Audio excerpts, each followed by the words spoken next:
mati dulu baru jumpa dengan Allah. Nah, selama ini kita mengartikannya keliru. Karena mati yang dimaksud adalah mati beneran. Sehingga di kehidupan ini kita semua jadi lalai. Padahal ayatnya jelas. Saya bacakan ayatnya ya.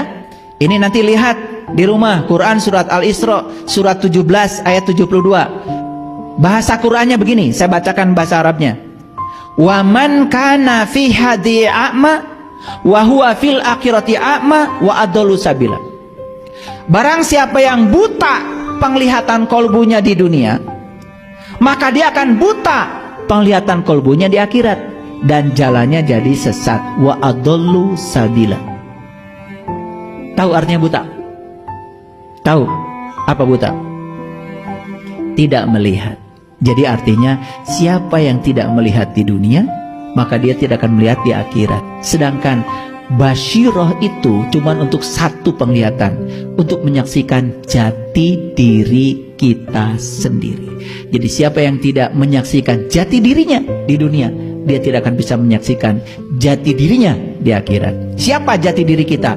Bukankah jati diri kita adalah ruhku yang Allah tiupkan ke dalam diri kita? Allah tidak pernah meniupkan ruhmu, tapi Allah hanya meniupkan ruhku. Fa iza sawaituhu wa nafakhtu fihi min ruhi faqa'u lahu sajidin. Ketika aku sudah selesai menciptakan tubuhmu, aku tiupkan ruhku.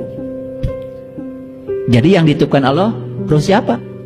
Ruh Allah, nggak ada ruh kamu. Jadi siapa jati dirimu? Ya ruhku. Itu harus dikenali. Maka siapa yang kenal dirinya, maka dia akan kenal Tuhannya.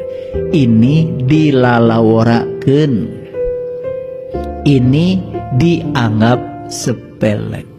Padahal tidak ada yang lebih pasti dari kematian. Maka di Quran surat Al-Waqiah ayat 83, 84, 85, 86 dikatakan falaula iza balagotil hulkum, ketika nyawamu sampai di kerongkongan, wa antum hina idin tangdurun, antum kalian semua harus melihat. Wa nahnu akrab ilahi minkum, aku selalu bersamamu, bahkan dekat bersamamu. Walaki la tubsirun, kunahon atau maraneh teh teu bisa ningali. Dulu saya baca ayat itu bergetar tubuh saya. Saya bertanya di sini, nanti kalau saya mati, saya akan melihat atau tidak melihat? Dan kalau saya mati harus melihat, apa yang harus saya lihat? Dengan mata mana saya harus melihat? Kepada siapa saya harus belajar?